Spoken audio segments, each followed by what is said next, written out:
All right, you know what it is. New Old Heads Backstage series.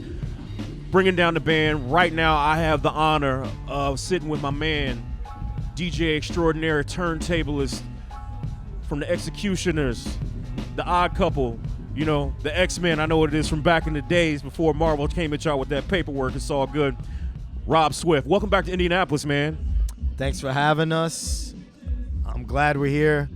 I really look forward to performing tonight, and it's really cold. Yes, it is. You know, it's the crazy thing about Indianapolis. We have all the seasons in 1 week, but, you know, it's all good. We gonna bring the heat tonight. We'll do that. All right, well, you know, we just going to get right into it. You came up in Queens, right? Yes, sir. Okay. Jackson Heights. Okay, and the thing is, like, you had kind of a different thing going on because your parents are Colombian, correct? Yeah, my parents are Colombian. My dad is from a very small village called Choco. Okay. And my mom is from the city of Cali. Okay, so having all those influences together culturally, how does that kind of, you know, form your view of music and culture and how you've been able to get to this point in your life artistically? That's a great question. I think growing up the son of Colombian immigrants and being exposed to Latin music, and then having my father insist we live in a neighborhood that was diverse. Right. Jackson Heights is arguably the most diverse place in the whole world. Okay. Your next door neighbors will range from Muslim to Jewish to Asian, black, white, brown, yellow. It's like the United Nations in Jackson Heights. So I think my dad surrounding me around different cultures as a kid opened me up to just approaching my music that way. Okay. You know? So this is a crazy personal question I ask every DJ that I get a chance to sit down and talk with. How did you get that first pair of 12s? Wow. Well, I was lucky. My story is sort of interesting because my dad was a DJ. Okay. So I had access to Technique turntables ever since I could remember. Wow. My dad actually had a 1300 Technique and a 1600 Technique. And the pitch dial was like a little knob you would twist. Okay. Opposed to the pitch dial on the 1200 that you move from side to side. That was a knob that you would twist. I think my first official pair of 1200s, if I could remember, was right when we were gonna tour the album Vagina Diner by Akinelli. Yeah, I remember that joint. I remember Dream Hampton gave Akinelli a little bit of a hard time about that. She's giving R. Kelly a hard time now. now. Yeah. So she's been out here doing it for a long time. Yeah. She just didn't pop up on the scene. Yeah, right, exactly. But so Akinelli was a rapper from Queens. He made his debut on a song called Live at the Barbecue. Yes. And then he got a label deal with Interscope Records and released his album Vagina Diner, and he tapped me to be his DJ. And before we went on tour, he bought me a couple of 1200 turntables. Nice, yeah. Nice. So, of course, another personal question, like, what is that first record that you had where you're like, okay, I mean, of course, your father being a DJ, you almost had a leg up in the game, but, you know, there are a lot of people that might have had, you know, music in the house and they didn't gravitate it towards like you did. What's that first record that made you say, okay, this is what I'm going to do? Well, the first record I ever purchased myself with my mom's allowance money was UTFO's Roxanne.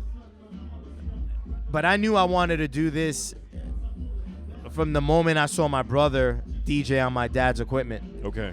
And mess around with his friends and make mixtapes. I mean, I've been exposed to hip-hop music since its conception, really, you know? Okay. 4 or 5 years old, I remember my brother breakdancing, writing graffiti. So it wasn't necessarily like a record that sold me on this culture. It was just being around kids that did it. Okay. Now, what was the very first crowd that you got to rock in front of, and what was that experience like? The first crowd I ever rocked in front of was my junior high school. the principal hired me to DJ our dance, our junior high school dance. And my dad was cool enough to let me borrow his equipment, his speakers, his turntables, and I DJ'd for 2 hours. Wow. And I got paid like $50. And it was a great experience because all my friends were like, wow, Rob, like, you know how to work all that stuff? Like, they were looking at me like I was like an alien or something. Like, it was just crazy to them that I was able to DJ at 12. I'll never forget that experience. And even thinking about it now, I remember I was in the gymnasium and I had the turntable set up on a banquet table. Okay. And I was there going in, and my friends were looking at me like, yo, this is crazy. Rob DJs. Because I was quiet about it. You know? Okay. But that was my first time in front of a crowd, 12 years old at my junior high school. Okay.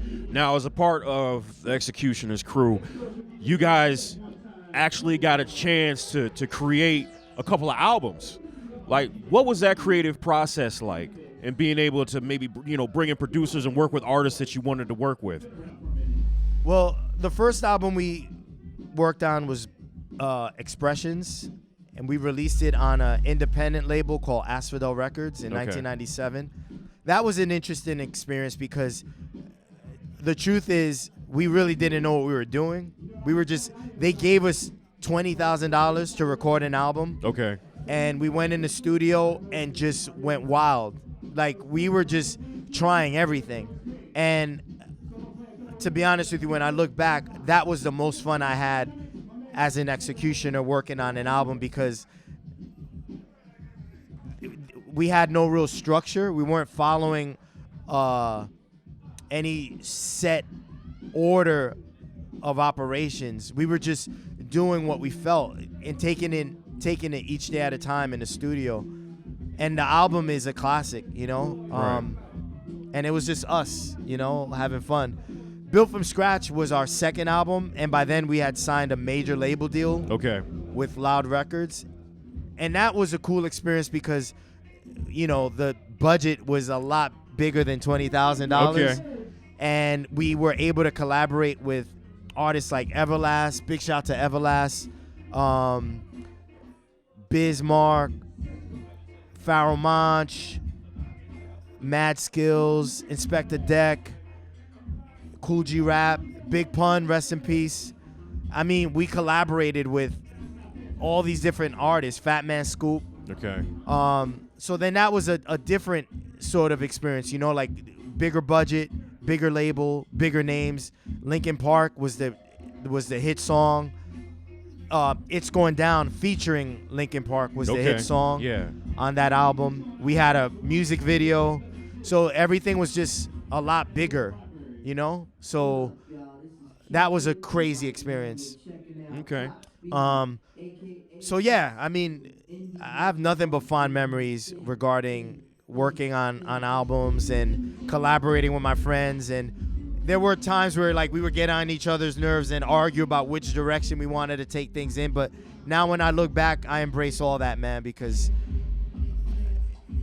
it molded me into the person I am today as a DJ, as a businessman, and it was a great experience. Okay. Now, you've had the opportunity to play music all over the world. Is there a particular region of the country or maybe a place in the world where you're like, this is where I love to play the most? I mean, I like playing in my own country. Obviously, this art form started here. So being able to rock New York City, fly out to Indiana and be with y'all tonight, I'm really looking forward to the energy from the audience. But I'm going to be honest with you. All that said, when you go to Europe, man, and rock out there, it's dope because here I feel like we're still trying to educate people on what organic hip hop is. Okay. A lot of people think hip hop is Drake. And I don't mean anything negative or malicious towards Drake. If you like Drake, you like Drake. But that's not really the hip hop that I came up on. You know what I mean? But you go to Europe and they eat up Big L, Cool G Rap, Gangstar, like they eat that shit up. They love that.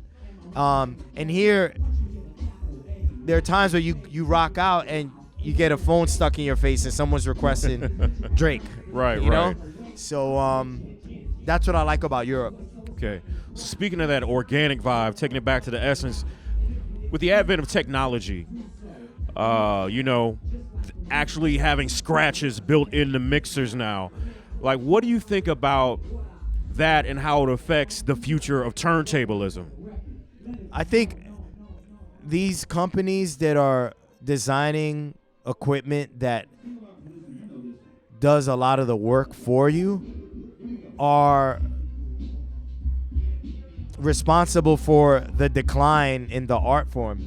Okay. You know, you have young DJs that are buying mixers that allow you to press a button and coax a scratch sound out of the mixer without ever touching the record. And that to me goes against the values of this art form. So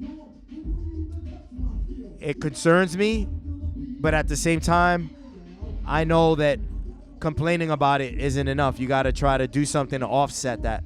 And that's why I teach, I teach at a university called the New School in New York City, and the young kids that take my class have to learn on vinyl first before they even touch a laptop. So as long as I know I'm doing my part, I try not to concern myself with the craziness now with the equipment and how easy it is. And every now and then I'll throw a post up on social media just to remind people what this art's supposed to be about. But I try not to also allow myself to get consumed by that. Okay. Now, you told us about the artists that you were able to work with on your first major label release, built from scratch. And are there artists that you haven't had a chance to work with that maybe you have had a vibe with, but for whatever reason y'all haven't got a chance to work yet? Like, are there artists that I would like to work with? Yes. Yeah, there are artists that I respect that I would love to collaborate with. R.A. the Rugged Man. I've never, it's funny, like I've hung out with Nas. Okay. Via Large Professor. Word. But I've never collaborated with him, and I've always wanted to collaborate with Nas. But honestly, there aren't that many artists that I could think of that I want to collaborate with, because I've already worked with like legends like Herbie Hancock. Wow. And Bob James. So